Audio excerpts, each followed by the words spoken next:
ভবিষ্যৎ নেতৃত্বের জন্য তরুণদের এখন থেকে প্রস্তুতি নেওয়ার পরামর্শ দিয়েছেন জামাতে ইসলামের আমির ডাক্তার শফিকুর রহমান।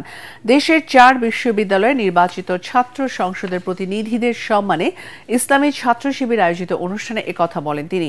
একই অনুষ্ঠানে জামাতে নায়েবে আমির সৈয়দ আব্দুল্লাহ মোহাম্মদ তাহের অভিযোগ করেন, গণ অভ্যুত্থান পরবর্তী সংস্কার প্রক্রিয়াকে একটি পক্ষ থামিয়ে দেবার চেষ্টা করছে। এই অপচেষ্টা রুখে দেওয়ার আহ্বান জানান তিনি। খায়রুল ইসলামের রিপোর্ট। ঢাকা বিশ্ববিদ্যালয় ছাত্র সংসদ ডাকসু, জাকসু, রাকসু এবং চাকসু নির্বাচিত ছাত্র প্রতিনিধিদের সংবর্ধনা দিয়েছে ইসলামী ছাত্র শিবির। রাজধানীর চীন মৈত্রী সম্মেলন কেন্দ্রে এই মিলন মেলায় নিজেদের ভাবনার কথা তুলে ধরেন ছাত্র প্রতিনিধিরা।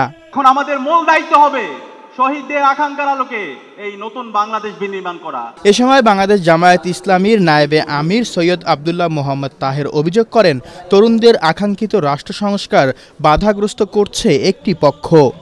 আজ সংস্কার নিয়ে যে জটিলতা তৈরি করেছে পরিকল্পিতভাবে, একটি সুষ্ঠু নির্বাচনের জন্য যেই পাটাতন তৈরির কথা, সেইখানে সমস্যা তৈরি করা হচ্ছে যে ইচ্ছাকৃতভাবেই কোনো একটি অশুভ শক্তি এখনই এটাকে থামিয়ে দেওয়ার জন্যে সেই ডাকসু, রাকসু, জাকসু, চাকসু এবং ছাত্র সমাজকে আবার বড় ধরনের ভূমিকা নিয়ে এটাকে থামিয়ে দিতে হবে, স্তব্ধ করে দিতে হবে। অনুষ্ঠানে প্রধান অতিথির বক্তব্যে জামায়াতের আমির ডাক্তার শফিকুর রহমান আগামীতে দেশের নেতৃত্ব দিতে এখন থেকেই তরুণদের প্রস্তুতি নেওয়ার আহ্বান জানান। ভবিষ্যতের বৃহৎ নেতৃত্বের জন্য নিজেকে তৈরি করো।